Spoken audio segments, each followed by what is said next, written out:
Et c'est parti, aujourd'hui on se retrouve sur le gold, donc c'est-à-dire l'or face au dollar. On va l'analyser de manière assez précise comme toujours. D'ailleurs, merci à la personne qui a fait la donation pour faire le suivi de cette analyse-ci parce que c'est une analyse et finalement un actif qu'on suit plus ou moins tous les 6 mois, tous les années ensemble, clairement, parce qu'il évolue lentement, bien entendu, pas aussi rapidement que les crypto-monnaies. N'empêche, on en a fait pas mal d'analyses. L'analyse la plus ancienne date ici du 29 novembre d'année 2018. On voyait le point d'achat et d'ailleurs l'objectif déjà cette année-là des 1500 dollars en vue. Donc on était passé à l'achat ensemble aux alentours des prix des 1200, 1100 dollars pour revoir bien entendu le rebond qu'on a connu actuellement. Tout se passe très bien. C'est-à-dire que dans les mois à venir, eh bien, on a continué à faire l'analyse de celui-ci. On voyait bien entendu des rebonds et des décomptes qui s'effectuaient. Actuellement, on voyait à ce moment-là un petit retracement, vous voyez bien l'écran, de la 3 en vert vers une 4 et puis une continuité de la hausse. C'est-à-dire que grossièrement, qu'est-ce qui s'est passé? Et on continue l'analyse ensemble et toujours, on voyait bien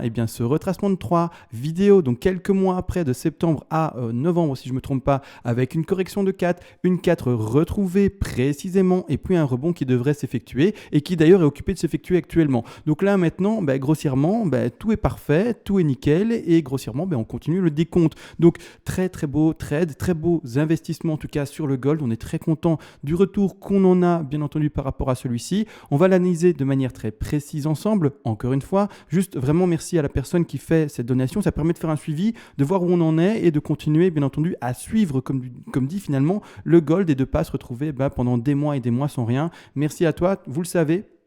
En fait, ça fonctionne par palier. Selon le palier que vous atteignez, soit vous me demandez ici toutes les règles d'Elliott en français. Comme ça, de votre côté, vous pouvez faire exactement le même travail, c'est-à-dire faire des Fibonacci, des projections de prix, scénario haussier, scénario baissier. En plus de ça, également faire du trading, des points d'entrée, des stop-loss d'indiquer et surtout un stop-loss d'indiquer, des take-profit d'indiquer. Et là, plusieurs take-profit d'indiquer de manière calculée et non pas hasardeuse. Et en plus de ça, vous le savez, selon le palier également atteint, comme aujourd'hui, vous pouvez me demander une analyse à la demande sur n'importe quel actif spéculatif, qui soit d'ailleurs crypto-monnaie ou pas, et aujourd'hui ce n'en est pas une, et on le fait en vidéo. Donc maintenant, on va l'analyser. Grossièrement également, je voulais rappeler, et ça on l'avait déjà fait dans la dernière vidéo d'il y a quelques mois, n'oubliez pas qu'on n'est pas forcément bull. On va regarder ça maintenant, je vais encore une fois rappeler ça, c'est-à-dire bull à très long terme. On peut l'être déjà, on peut déjà spéculer en daily, c'est pas évident à montrer le plan, mais on n'est pas forcément dans quelque chose de comme celui, d'accord. Pour le moment, on est encore dans une phase d'indécision. Pour le moment, je vais vous montrer tout le développement. On est encore, pour ma part, haussier légèrement, mais maintenant, on commence vraiment à arriver sur des points cruciaux à observer. D'accord. Maintenant, ça commence à être important de pouvoir se fixer, se dire, OK, on est dans ces comptes-là et on privilégie maintenant, parce qu'on a cassé ça ou ça, la hausse vraiment continue et vraiment revoir des beaucoup plus hauts pour pas le BTC, pardon, mais le gold, ici en l'occurrence l'or, ou alors au contraire, on continue la phase corrective qui est baissière en WXYXZ. Je l'avais déjà indiqué, mais on va commencer, comme vous le voyez, par le premier scénario haussier pour celui-ci. Donc, c'est-à-dire qu'on va zoomer. On va zoomer. Grossièrement, je suis en weekly. À mon avis, ce n'est pas bon. On va passer en daily. En daily, ça ira beaucoup mieux pour l'analyser. On est en daily. Donc, dans la vidéo précédente, où est-ce qu'on en était? On en était ici, dans la vidéo précédente. On avait trouvé la WXY, le BAT 4, précisément à 1446 dollars. Donc, c'est-à-dire que quand on va sur la vidéo précédente, l'analyse, en fait, qui date du 29 novembre 2019, grossièrement, je vais essayer de trouver un endroit où on a travaillé la WXY pour montrer le BAT 4. Ici, j'ai l'impression, en fait, BAT 4 indiqué ici, vous voyez, à 8400 et quelques dollars, ça se voit pas bien. Il n'y a pas un moment où je... Ah voilà, parfait. Ici, on zoome déjà plus. WXY, boum, rebond vu, d'accord. Qu'est-ce qui se passe sur l'écran? On voit WXY, rebond vu. Donc, clairement, tout se passe bien. Maintenant, est-ce que cette hausse qu'on voit ici en rebond est terminée? Pour moi, pas. En tout cas, pour moi, elle devrait continuer et les rechercher des plus hauts. Elle n'a pas atteint les objectifs que j'attendais personnellement pour une hausse, et surtout le décompte, je ne parviens pas à le terminer. Donc c'est-à-dire que grossièrement, premièrement, il faudrait, et dans ce cas-ci, si on va vraiment chercher ça, on va regarder déjà le sous-décompte. Je vais vite zoomer là-dessus, voir si tous les points sont bien indiqués. Ah oui, je les avais mis expressément sur la gauche pour que ça ne fasse pas trop de choses. Bon, c'est pas grave.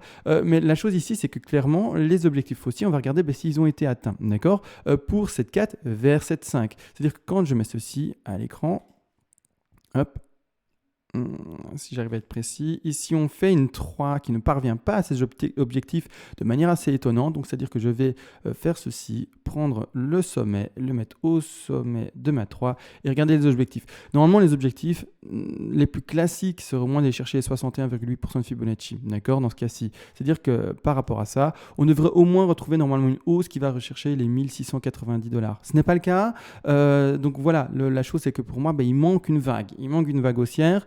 Mon objectif n'est pas atteint. Maintenant, j'ai fait le travail. Si on n'atteignait pas pour la vague 3 les 161,8% de Fibonacci, si jamais on se dit, on ne sait pas pour quelques pixels près et on va vraiment faire le travail. Là, excusez-moi, je parle aux gens qui s'y connaissent un peu, comment déployer les Fibos, etc.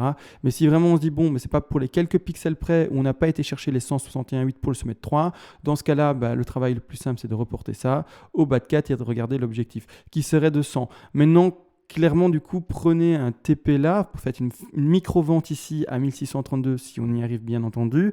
Malgré tout, normalement, on devrait aller un peu plus haut. On devrait aller justement, comme montré ici aux objectifs, des 1690 si vraiment on est dans ce contexte-là où on n'a pas réussi à atteindre le sommet des 161,8% de Fibonacci pour la 3. Et donc, on travaille le Fibonacci, bien entendu, vous le savez, différemment. N'empêche, maintenant, la question c'est le décompte, le sous-décompte. Pour ma part, il n'est pas fini. Il n'est pas fini. Pourquoi ? Je compte quoi moi ici ? Je compte une 1, une 2, une 3, puis une 4 et pas de 5. Je n'ai pas de 5. C'est-à-dire que si je l'indique ici à l'écran, je compte une racine. J'espère que ça sera visible. Je vais zoomer expressément. Hop, je vais zoomer expressément, mettre des lignes en retrait. Comme ça, on ne les voit pas. Hop. Voilà. Donc ici, on travaille quoi ? On travaille ces sous-vagues-là. On part en rose. J'aime pas. Je vais mettre ça en jaune. On part vraiment racine. Sommet de 1. Ici, on a une running flat. Et puis après, on finit pour ma part en sommet de 3. On va chercher actuellement une bas de 4 et puis un rebond de 5. D'accord ? Donc c'est-à-dire que quand je mets ça de manière visible, bien entendu maintenant, voici, c'est un peu épais, on va mettre comme suit. C'est-à-dire que 1, 2, 3 avec grosse extension sur la 3 d'ailleurs, on va chercher un bas de 4 et un rebond de 5. Actuellement, voilà ce que je compte. C'est-à-dire que grossièrement, je mets mon Fibo comme suit, je l'étends au bas de ma 2 et vous allez voir que là, d'ailleurs, grosse extension sur la 3, on a été chercher au-delà des 423,6. Les objectifs, je les rappelle tous. Pour une 3, c'est-à-dire 161,8, 261,8 et 423,6, de manière plus rare les 200 et les 361,8 bien entendu. Et maintenant, le retracement qu'on a de cette 4-là indiquée, on va la regarder ensemble, est assez puissant, mais après, vu l'extension qu'on a sur la 3, ça ne m'étonne pas plus que ça. Actuellement, on a été chercher très précisément, on zoome dessus, les 50% de Fibonacci, un bottom qui peut être spéculé. Pour ma part, je vais d'ailleurs arrêter ma 4 là, mais juste un peu à côté, comme ça on a plus de facilité de lecture, et surtout pour montrer également que ce n'est pas affirmé à 100%. Malgré tout, on peut vraiment se dire qu'un 50% de Fibonacci de retracement, c'est un beau point d'achat. Je rappelle tous les objectifs, bien entendu une 4, c'est-à-dire 23, 6, 38, 2 et 50% de Fibonacci. Ici, on va chercher les 50, donc on peut clairement spéculer ceci. Donc ici, beau niveau d'achat aux 50% de Fibonacci, au prix qui était du coup des 1535 $. Et maintenant, on devrait rebondir. D'accord ? Maintenant, encore une fois, devrait, parce que, comme dit, la boule de cristal, et on peut se tromper, etc. On n'en a pas des boules. Et si vous avez une boule de cristal, vous me la donnez et je serai très content, bien entendu. Donc ici, maintenant, le rebond en fin de la 5. C'est-à-dire que ce rebond-là, on l'attend. Premièrement, j'ai ma divergence qui s'indique. Donc pour le moment, j'ai bel et bien sur le RSI un plus haut qui s'indique pour la 3. J'ai des plus bas qui s'indiquent pour ma 4. Et maintenant, ce que j'attends sur le RSI, pour ceux qui veulent un peu travailler le RSI, j'attends un rebond, donc un cours qui monte, un cours qui fait monter mon RSI sans jamais redépasser ce dernier plus haut. D'accord ? Je veux que ça monte et puis qu'après, ça crache. Enfin, que ça redescende sur le niveau du RSI. Que ça nous fasse une divergence. Que sur le cours, on ait des plus hauts qui sont toujours plus hauts et qu'au contraire, sur le RSI, on ait des plus hauts, mais qui, vous l'avez vu, sont plus bas par rapport au plus haut précédent. D'accord ? Donc, c'est vraiment ce que je veux attendre sur le RSI. C'est ce que j'aimerais en tout cas pouvoir sous-décompter pour pouvoir enfin valider ma 5. Pour le moment, je n'ai pas assez de sous-divergence. Pour le moment, je n'ai pas ça. Donc, pour le moment, j'attends. Donc, grossièrement, là, ce qu'on fait avec le Fibonacci... Oups, mal placé, zut. Je vais mieux le replacer. Donc, ce qu'on fait là, c'est qu'on va l'étendre, bien entendu. On étend, comme si, on l'étend là, grosse extension, et on va mettre les objectifs. Les objectifs, d'accord, de cette 5-là, je vais tous les rappeler comme toujours. Ce sont les suivants dans ce contexte-ci, c'est-à-dire les 100, les 161,8 et les 261,8% de Fibonacci. Ici, ce qu'on peut observer clairement, c'est que déjà, l'objectif maximal, donc tout ce qui est en dessous, Du top, c'est vraiment pas ce que je privilégie. Vous mettez des take profits partiels là, d'accord? C'est-à-dire que grossièrement, si vous faites un trade ici, vous mettez des take profits partiels d'office. Ça, c'est sûr, vous mettez des TP aux chiffres qui ont été donnés, sauf après si vous voulez suivre une autre indication et une autre stratégie, c'est libre à vous. Mais en tout cas, moi, ce que je fais, c'est ceci, c'est que d'office, je mets des TP aux Fibonacci donnés. C'est-à-dire que je passe acheteur là-bas en bas et je mets d'office des take profits à 100%, c'est-à-dire à 1569 $. D'ailleurs, c'est le top qu'on a connu actuellement. Bon, après, une 5 n'est pas du tout crédible avec un rebond comme ça. Après, on a les 161,8% de Fibonacci qui vont légèrement plus haut. On reste toujours dans de la 5 tronquée. La 5 tronquée, vous le savez très bien, ça existe, mais c'est pas du tout ce que je privilégie du tout dans mon plan de trading. C'est-à-dire une revente qui va aux alentours des 1588 $. Et par après, on a un dernier objectif qui va légèrement plus haut également ici. Une 5 qui irait chercher les 1622 $. Les 1622 $, voilà. Bon, après, ce ne serait pas une tronquée, ce serait une 5 qui irait voir ça là-bas en haut, au-dessus de la 3. Malgré tout, je préfère croire, je vous le dis, en une 5 en extension. Donc je garderai sans le moindre souci, si je rentre dans ce trade-là, clairement une partie de mon bag assez importante pour voir une 5 qui irait chercher les 361,8, 423,6, voire même plus, jusqu'au presque 1700 $. Donc clairement, ne clôturez jamais votre trade à max à fond. Attendez les objectifs principaux de hausse, bien entendu, et clôturez par après. Ça, c'est ce que m'indique le sous-décompte. Donc ici, les TP à mettre si vous mettez un tout petit trade maintenant. Maintenant, si vous êtes vraiment, comme dit, tout simplement dans un objectif beaucoup plus puissant dans sa hausse et vraiment du coup que vous avez acheté en bas, par exemple avec nous, il y a de ça un an aux alentours des 1200 $ et que vous êtes pris là-dedans, clairement l'objectif n'empêche qu'il n'est toujours pas atteint, je vais le rappeler, donc on va le remettre ensemble, c'est celui qui est en haut, d'accord, c'est celui qui est en haut là-bas. D'accord, au 61,8% de Fibonacci, si on part vraiment dans les règles strictes qui se situent là-bas. Donc c'est-à-dire c'est pour ça que je m'attends n'empêche à une extension de 4 vers 5 et c'est pour ça que clairement je donne un objectif vendeur primordial et important ici aux alentours des 1692, grossièrement on arrondit à 1700. Malgré tout, donc c'est-à-dire la verte, je parle bien de ça, la verte qui elle par contre après valide le sommet de 3. D'ailleurs également juste pour voir le sommet de 3, est-ce qu'il peut être valide là ou est-ce qu'il faut également s'attendre à une extension encore pour le sommet de 3? Sommet de 3, je parle bien de ceci. Alors, je vais mettre en visible, hop, 1, 2, 3, d'accord, ici. Juste regarder en fait, donc on va regarder ça, hop, pas de une, hop, sommet de une, hop, on part là-dessus, ok, parfait, parfait. Parfait, c'est-à-dire que vraiment on irait chercher les 161,8% de Fibonacci, objectif à privilégier. Donc vraiment, voilà, l'objectif parfait serait ici aux 1680 et 1700 $ pour repasser à la vente petit à petit. N'oubliez pas, encore une fois, pour trouver des extensions, etc. Nous avons les objectifs d'après à 261,8 et 423,6. Mais voilà, là, à mon avis, ce serait des énormes extensions, ce serait vraiment une énorme bull run. Bon, comme d'habitude, nous on voit les intensités de hausse les plus faibles pour pas faire rêver, pour passer, c'est bête, mais vendeurs assez rapidement. En tout cas, avec ces premiers bagues, ces premières portions de bagues, ces premiers finalement pourcentages de bagues pour pouvoir être sûr d'avoir fait au moins un petit bénéfice plutôt que se dire je vais attendre les 2500 $ et je vends seulement à 2500 $ 100% de ma position. Si on n'arrive jamais à 2500 $ et que finalement le cours de l'or se retrouvait de nouveau dans quelque chose qui ressemble à on va montrer visuellement, mais de nouveau quelque chose à ceci, et vous n'auriez jamais pris de bénéfice, et du coup, vous ne seriez jamais rentable, d'accord? Donc, grossièrement, pensez toujours à prendre un tout petit peu, même si vous avez vraiment des attentes très élevées, toujours un tout petit peu de bénéfice, juste pour se dire, au moins j'en ai pris, au moins ce que j'ai fait n'a pas servi à rien, si ça n'allait pas jusqu'où j'avais l'espérance de voir le cours monter, d'accord? C'est important, vraiment toujours et encore, prenez toujours un peu de bénéfice dès que vous le pouvez.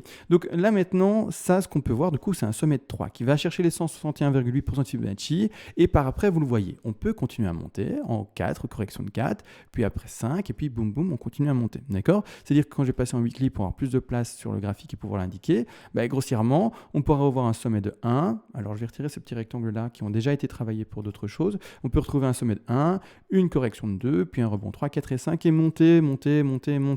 Malgré tout, comme dit, on est vraiment dans maintenant un moment charnière, pour m'indiquer qu'on sera bull de manière assez certaine, c'est-à-dire jamais certain, d'accord, mais de manière assez affirmée. Il faudra, pour ma part, qu'on casse le sommet de la X qui est indiqué sur l'écran. Alors, vous voyez à l'écran, on a deux premières vagues, W, X et X vers Y après. Oh, j'ai du mal. Ici, pour ma part, pour vraiment avoir une confirmation haussière et vraiment être bull et me dire, ok, là maintenant, je privilégie à fond le marché haussier et je ne vois plus vraiment et je donne très peu de potentiel à un marché baissier continu, il faudra qu'on casse ce sommet de X. Ce sommet de X se situe, on va le rappeler, aux alentours des 1795 $, presque finalement, si on arrondit, $1 800. Moi, une fois qu'on a cassé ça, une fois que le cours, comme vous aurez compris, aura pété ça à la hausse, ça sera bon. D'accord, ça sentira bon et je partirai vraiment de manière affirmée avec des décomptes haussiers. Tant qu'on n'est pas là-dedans, je suis obligé de vous parler du décompte baissier. Obligé, vous êtes au cours, c'est obligé. Personne ne sait si ça monte ou ça descend maintenant. C'est bête, mais c'est comme ça. Maintenant, vous devez, comme dit d'ailleurs dans l'analyse d'il y a quelques mois, avoir finalement un parti pris, se dire soit c'est haussier, soit c'est baissier, et par rapport à ce parti pris, mettre vos plans de trading en place. D'accord, selon ça, bien entendu, c'est important. Maintenant, si jamais vous dites non, l'or, il n'est pas haussier là, non, pour moi, je ne vois pas l'or monter maintenant jusqu'à 2000, 2500, etc. Non, à mon avis, tout le monde va se faire prendre au piège. Je suis baissier, d'accord? Et c'est tout à fait possible, d'accord? Encore une fois, pas d'émotion là-dedans, peu importe. C'est-à-dire que si on compte ça, 1, 2, 3, on est dans 3 vagues haussières. 3 vagues haussières peuvent correspondre, et vous le savez très bien, à 3 vagues correctives également. C'est-à-dire qu'on peut étendre la vague WXY en une vague qui est plus rare, il est vrai, que l'on rencontre moins fréquemment, bien entendu, qui est d'une WXYXZ. Celle-ci va se dessiner comment? Alors, je fais exprès de déplacer la 1, 2, 3, 4 et 5 que vous voyez à l'écran ici. Je la supprime. Maintenant, ce que je vais faire, c'est dessiner tout simplement, vous voyez, une autre WXYXZ. Je vais prendre l'aimant pour bien le placer. Voilà. Alors, ça ne se voit pas bien. Je vais mettre ici en plus épais. Je vais montrer ceci en blanc. On part sur une autre W. C'est la même, hein, mais on peut étendre la figure. On part sur une X. Puis après, on va chercher un bas, comme vous voyez ici, d'Y. On va chercher carrément un sommet de X à nouveau et un bas, encore une fois, de Z. C'est-à-dire que grossièrement, on se retrouverait dans une figure corrective beaucoup plus longue, avec vraiment, comme dit, un or qui fluctue et qui reste dans la même tranche de prix depuis maintenant 2012, 2011, jusqu'à maintenant d'ailleurs 2020. Ça veut dire pratiquement bientôt 10 ans où on va fluctuer entre les prix aux alentours des 1800, $1 900 et le plus bas ici connu entre les $1055. Donc ici, clairement, ça peut durer encore longtemps. C'est pour ça que encore une fois, je vous le dis, prenez un peu de bénéfices, prenez quelques dollars dans vos poches, parce que si jamais on se retrouvait malheureusement, ce que personne ne veut croire d'ailleurs, mais si jamais on se retrouvait malheureusement dans cette WXYX, et puis vous voyez bien Z après, mince, on n'a pas pris de bénéfice, et ce qu'on a fait finalement comme investissement, c'était bien beau, on a eu des belles bougies vertes, mais on n'a pas gagné d'argent. Donc c'est ça qui est important de comprendre, faites attention à ça encore et toujours, ayez conscience qu'on peut cracher encore et toujours, et que du coup, prenez de l'argent. Hein. C'est pas, peut-être pas tout, juste 10%, 20%, parce que si jamais ça crache, au moins vous auriez fait un bénéfice. Là maintenant, je pense avoir tout dit, on va pas parler plus précisément de la X vers la Z.